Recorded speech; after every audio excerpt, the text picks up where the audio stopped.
I watched the girl throw herself into my headlights on I-40 like she knew exactly how hard I'd hit the brakes. East of Knoxville, rain hammering down so hard the wipers just smeared it. It was late enough that the trucks spaced out and the cars vanished. Just me, white lines, and a brain running on caffeine and trash radio. I wasn't even in a good part of the drive, just that ugly middle stretch where you're too far from home to turn back and too stubborn to stop. She came out of the median like something pushed her. Barefoot, jeans soaked, hair stuck to her face. Hands up, not waving right, more like she was bracing to get hit. I stomped the brakes and jerked the wheel, felt the car slide and catch, tires screaming over the rumble strip. My heart slammed so hard my vision went white at the edges. Before I fully stopped, she yanked my back door open and dove in like she'd practiced it 100 times. Slammed it shut, ducked low, and yelled, "Drive." My boyfriend's crazy. Her voice cut through everything. High sharp, no wobble. Not someone sobbing for help, someone giving an order. Every alarm in my head lit up. I checked the mirrors, expecting a car sideways on the shoulder. Someone chasing her, something. Nothing. No cars behind us. No car on the shoulder. No fucking boyfriend. Just wet grass, black guardrail, and the ghostly glow of the median. I should have told her to get out. I didn't. I eased back onto the interstate because the image of a semi plowing into her sat in my head. I didn't want to be the asshole who drove away and saw her body on the news. So I hit the gas. She slid down on the seat behind me until I could only see her eyes in the mirror. She launched straight into the story like someone pressed play. Truck stop argument, boyfriend snapped, keys screaming, him trying to run her over. It sounded dramatic in all the right places, but nothing hooked right. She kept changing details. First they were heading east, then west. First the fight happened in the parking lot, then by the pumps. I started running the math. I knew where the last big truck stop sat. I passed it almost 40 minutes earlier. She swore this all went down like 15 minutes ago. I asked where her phone was. She said he tossed it, then later said she left it in his truck, then couldn't remember which brand it was. She never once asked to borrow mine. She didn't breathe like someone who just sprinted across a soaked median either. No gasping, no shucking, just steady talking, and then these short, quiet stretches where she went still and I could hear her moving around behind my seat, shifting her weight like she was getting ready for something. When I rolled past the next exit, she shot up so fast her knee thumped my seat. "Don't get off here." Next one. The way she said it, flat. Dead. Not scared, not grateful.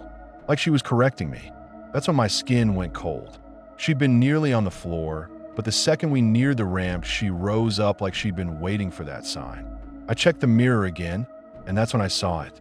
A pickup slid down the on-ramp with its lights off. No headlights, no markers, just this dark shape gliding along the rain.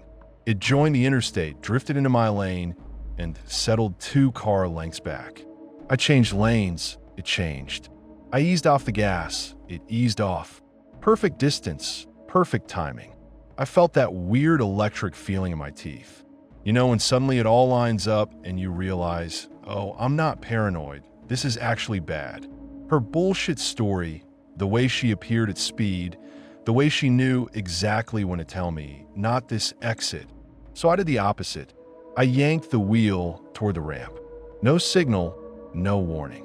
My tires hissed over the water and paint, the whole car rocking as I cut across. The pickup roared. I heard its engine jump even over the rain.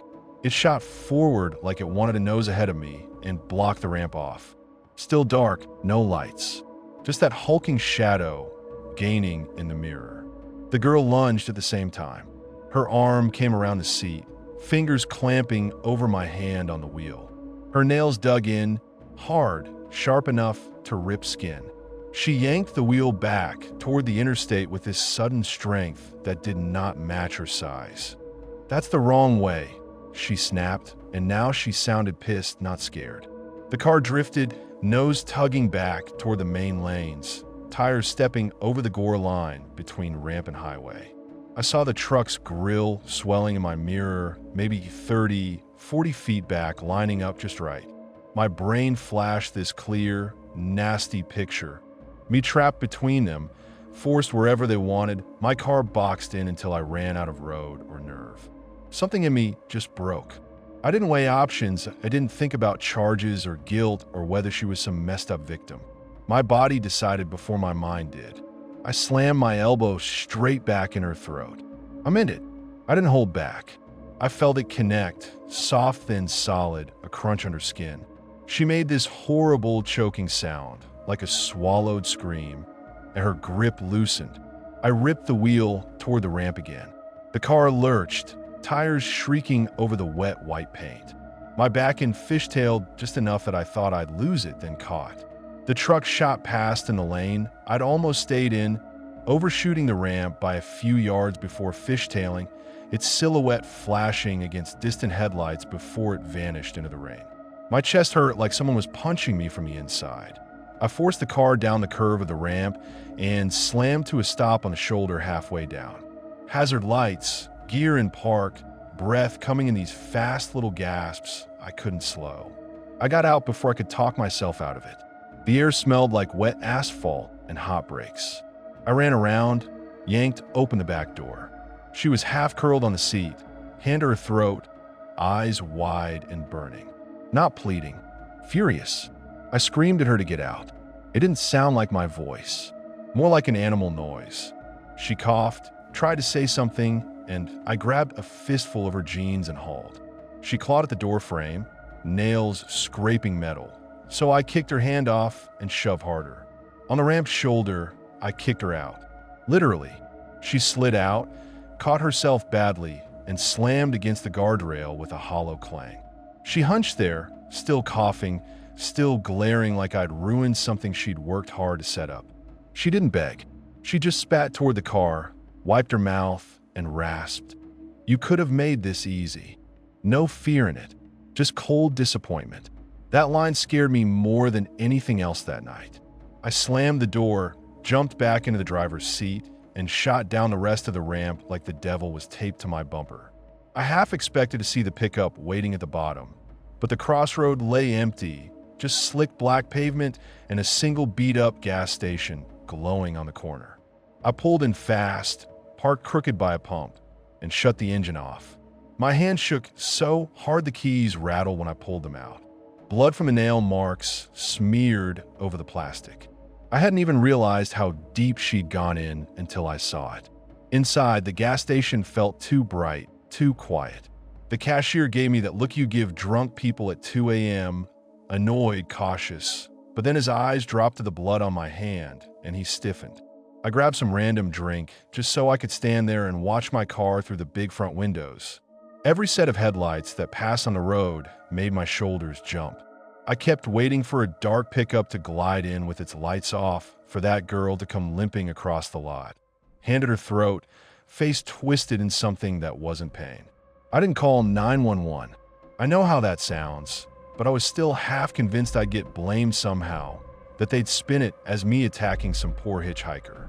My brain chased itself in circles. Maybe I'd misread everything. Maybe the truck was just an asshole. Maybe she really did need help. But then I'd feel the gouges in my palm, remember the dead calm in her next one, the way the truck matched every lane change, and that fantasy of innocence just collapsed. I dumped the car at a gas station and waited inside until a state trooper wandered through for coffee. He came in with his hat low, radios crackling on his shoulder, eyes doing that automatic sweep of the place cops do. When I told him, his face went grim instead of skeptical. No, I roll. No, sir, calm down. He asked for the mile markers. Asked how long she'd been in the car. Asked if the truck ever turned its lights on. He kept his voice level, but his jaw tightened when I mentioned her grabbing the wheel. He said they'd had incidents with people flagging down rides between those exits. That word again. Incidents. Not we get a lot of hitchhikers. Not we've had a wreck or two. Just that vague, ugly word that covers everything they don't want on the news. He didn't go into details. I didn't ask. I didn't want images to go with what I'd already felt. He took my statement, told me I'd done the right thing, and went back out into the rain. I watched his cruiser lights fade onto the interstate and felt this weird mix of relief and guilt and leftover terror all knotted together. Driving home later, every shadow on the shoulder looked like her. Every dark truck in my mirror made my stomach drop. For weeks after, if I saw someone walking along a highway, I felt my foot ease up on the gas out of habit, then slam back down when my brain said, remember. People love to say they'd never fall for shit like that. They say they'd spot the setup, they'd keep driving, they'd call 911 and move on. I used to think that too. Then a barefoot girl threw herself into my headlights in the middle of a storm, and my hands turned the wheel before my brain caught up. I don't stop for anyone on the interstate anymore.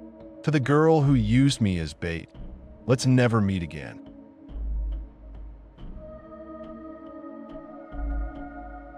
I knew I'd taken the wrong shortcut when the GPS map turned gray and the pavement turned to patched tar and gravel. I'd left Nashville late, cut off 40 to save time, and wound up in a holler where mailboxes had the same 3 last names. I wasn't rushing a dying relative or running from the cops. I was just tired, stubborn, and fucking annoyed at the thought of sitting behind semis for another hour. The screen gave me this thin little alternate route, and I thought, fuck it, and took it like an idiot. 10 minutes later, the road quit being a road. Lines faded, shoulders vanished, the trees tightened in. My phone went from 1 bar to nothing and back again like it was teasing me. Fog hugged the ditches. Trees leaned over the road like they wanted it back. My headlights made a small tunnel, and everything outside it turned into a wall. I tried to zoom out on the map, and it wouldn't load. I hit reroute, and it spun and spun. Then the gas light came on. Of course it did. I'd been running it low because I planned to fill up on the interstate under bright lights with cameras. The needle kissed, and the car started doing that tiny cough on the hills. I rolled down the window to clear my head and got hit with wet leaves, wood smoke, and that sour barn smell. No traffic, no music, just my engine and whatever lived in the dark. I started seeing the same last names on the mailboxes, over and over. It felt like I'd driven into somebody's living room without taking my shoes off. A hard square of light showed up around a bend, and I took it like a lifeline. First lit building in miles. A squat brick store with 1 pump and a hand-painted Pepsi sign. Duct tape on the hose. Bars on the windows. The lot had 1 cracked entrance and 1 cracked exit, and they were basically the same spot. I pulled in slow. Sat for a second with the engine running, listening, quiet enough to hear my own breathing. I told myself I was being dramatic, and then I locked the car anyway. Inside smelled like old fryer oil and stale coffee. The shelves looked half empty, like the place survived on whatever a truck dropped off when it felt like it. A TV in the corner played some game show with the volume down, mouths moving with no sound. 6 people stood in the same aisle, not shopping. Just standing, talking low, no baskets, no chips in their hands, bodies angled in like a huddle. One of them had his hand tucked under his jacket, like he was holding something heavy. The bell over the door rang, and the whole store snapped to me. All eyes hit me at once. Conversations died mid-word. It wasn't curious. It was alert, like I'd walked into a place where strangers mean trouble. I grabbed a drink I didn't want, so my hands looked busy, and walked to the counter. The older woman behind it smiled too wide and asked where I was headed. Her eyes didn't match the smile. I said back to the interstate. I didn't give her anything else. She said, "You missed your turn," even though there'd been no turns. She said it like she'd watched me miss it. I asked which way to go. I tried to keep my voice normal, and it came out clipped. I could feel my face getting hot, that mix of embarrassment and anger when you know you're lost, but you refuse to act lost. An old guy by the freezer shook his head. "You don't go back the way you came," he said. "Not after dark. Road's busy up there." Busy with what? I snapped because my mouth always runs when my nerves spike. I waited for a joke, for someone to roll their eyes. Nobody moved. Nobody laughed. They just looked at me like I'd said a name that shouldn't be said. The woman tapped my drink on the counter, once, twice, like she was keeping time. I noticed a bruise on her wrist when her sleeve rode up. I noticed she kept glancing at the front window. The others kept their bodies turned like they were blocking the aisle without meaning to. I tried to play it off. I said I didn't want trouble, just needed gas and a way out. I even heard myself add, "I'll be gone in 2 minutes," like I had to negotiate leaving a damn convenience store. The kid in the hoodie moved first, slipped outside quick like he'd been sent. My stomach dropped. It was so smooth, so practiced. Like this part of the night had a script. A minute later, a lifted truck rumbled into the lot and blocked the only exit. Big tires, bright LEDs, angled across the mouth like a gate. The engine idled with that deep rumble you feel in your ribs. The same kid climbed into the bed and stared at me through the glass. He didn't look tough. He looked obedient and scared at the same time, which freaked me out worse. For a stupid second, I considered bolting, shoving past everyone, sprinting to my car, trying to squeeze around the truck. Then I imagined someone grabbing me by the collar, or worse, and I realized how fast my little plan would turn into me bleeding on their floor.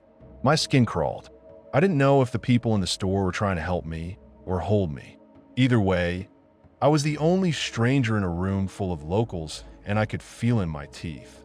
I paid for $10 of gas I didn't need just to move.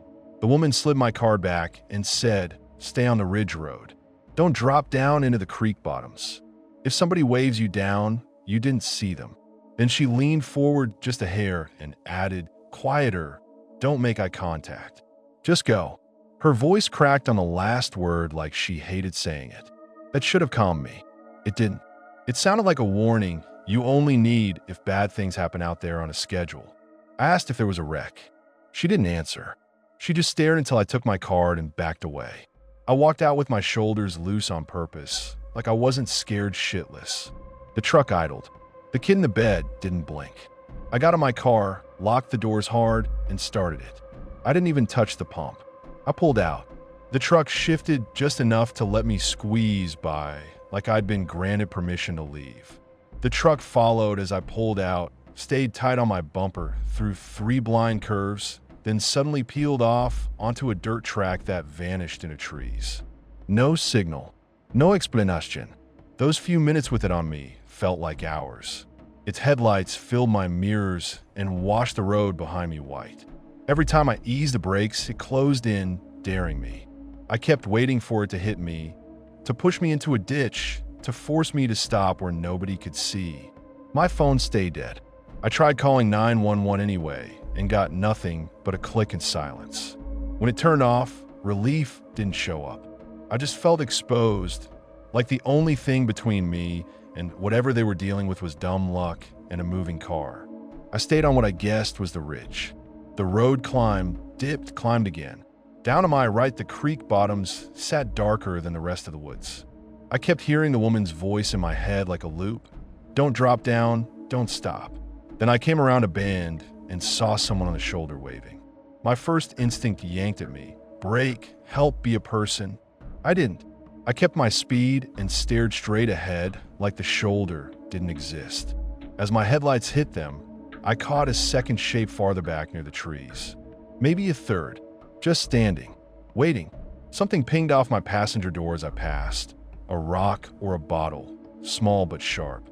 It left a stingy crack sound, and I flinched so hard I nearly drifted into the other lane. My throat closed up and I tasted metal. I kept driving. I didn't look back. A little later, I saw a dim flicker down in the bottoms, like headlights bouncing through brush. I heard a faint pop somewhere distant, and my brain tried to label it as firecrackers because that's what brains do when they're scared. Out there, it didn't sound like fireworks. A few miles after that, the green sign for the interstate showed up, and I swear my whole body loosened at once. I took the on-ramp too fast and merged like an asshole and didn't care. Highway lights hit my windshield, and suddenly there were other cars, real people going somewhere. When I finally reached the interstate, a patrol car screamed past heading the way I'd come. I drove with my jaw clenched, checking my mirrors like that truck would reappear behind me. I didn't stop at the next exit. I didn't stop when the low fuel warning started blinking again. I just kept going until I hit a bright station with cameras and people, and I sat there with my hands on the wheel until they stopped shaking.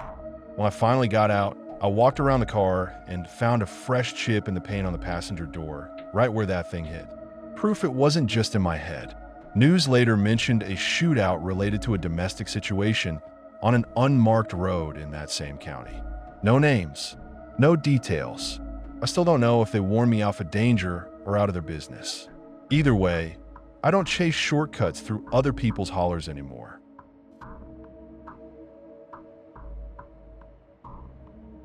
The lights in the graveyard moved before the man did.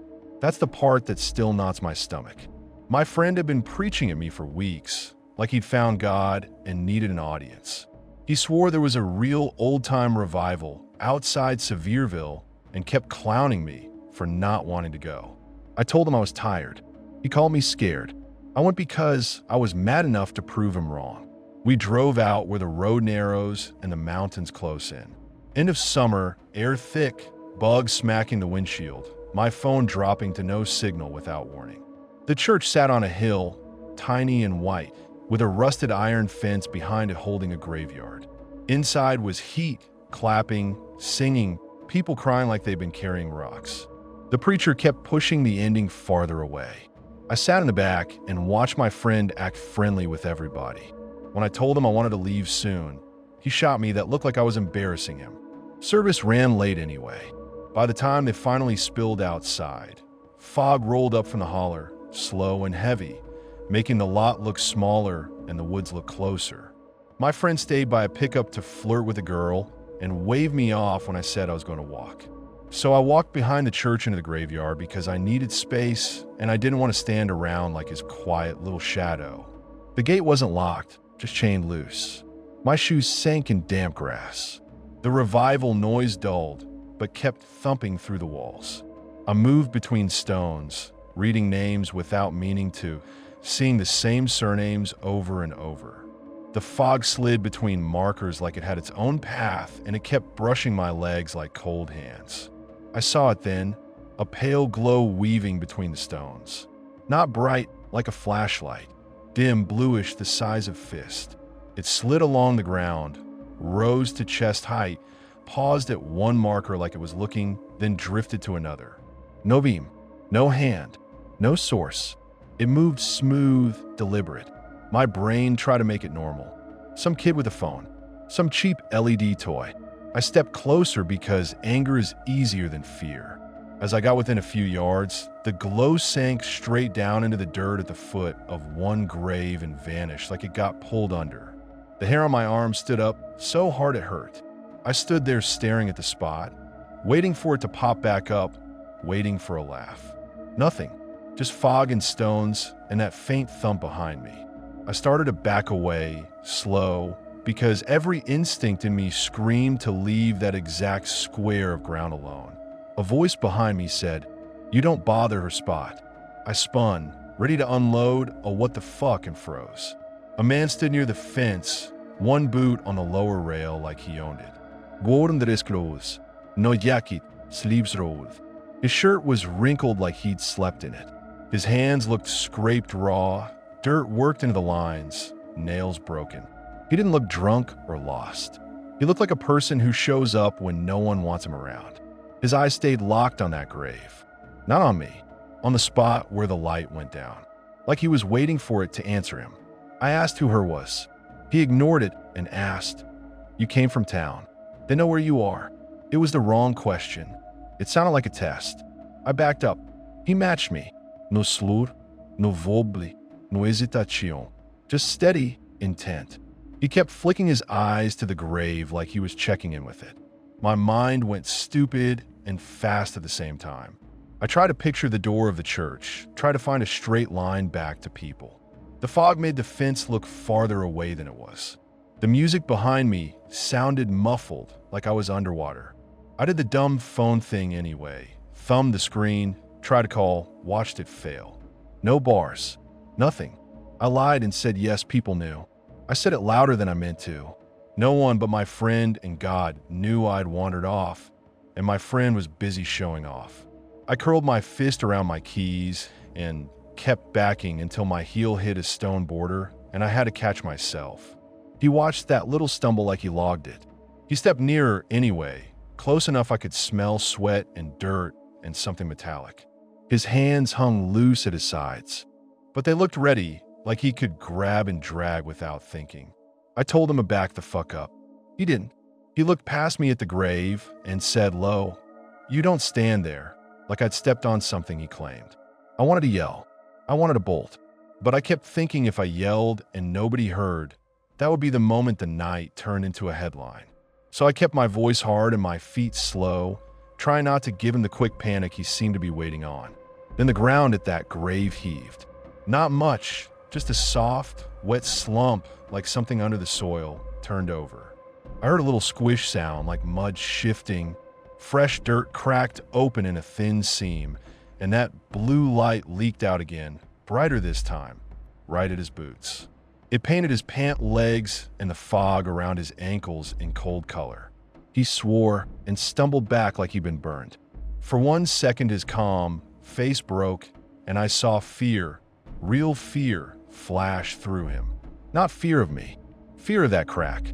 He spat toward the light and hissed, "Fine. Not tonight." The light pulsed once, faint but clear, like it heard him and answered. The crack held open just long enough to make my throat go dry. I couldn't see any shape down there, but it felt like something was aware of us, like the ground itself had attention. He backed away, eyes glued to that seam, then turned and walked into the trees, not toward the parking lot, not toward the church, into black trunks and thicker fog. I waited for branches to snap, for footsteps to crunch. Nothing. He moved quiet, practiced. Then he was gone. The seam in the dirt eased shut. The glow shrank, then winked out. The mound settled like it had never moved. Everything went normal too fast, like the hill decided to erase it. I forced my legs to work and stepped up to the headstone because I needed something solid. The name belonged to a girl about my age. Died the year before. No family listed. Just a verse about being seen.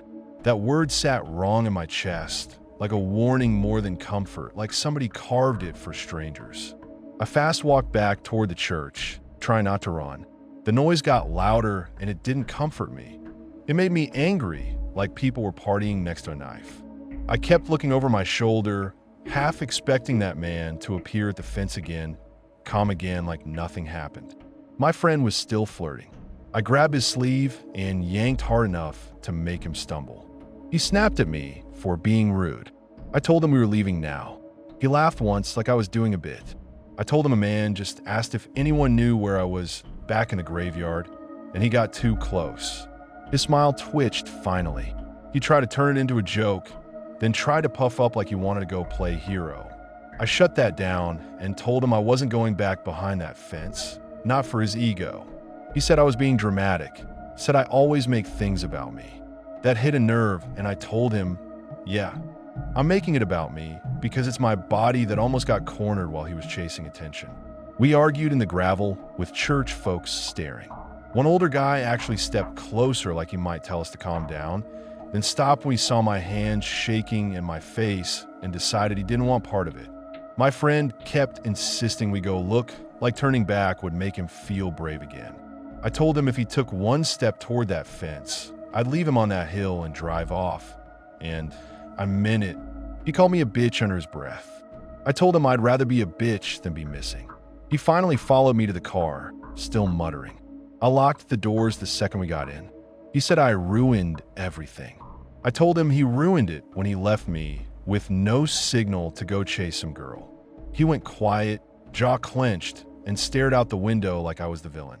He didn't apologize. He just watched the fog swallow the church lights behind us, like he expected the dark to give him an explanation. We drove down that hill with fog crawling across the road.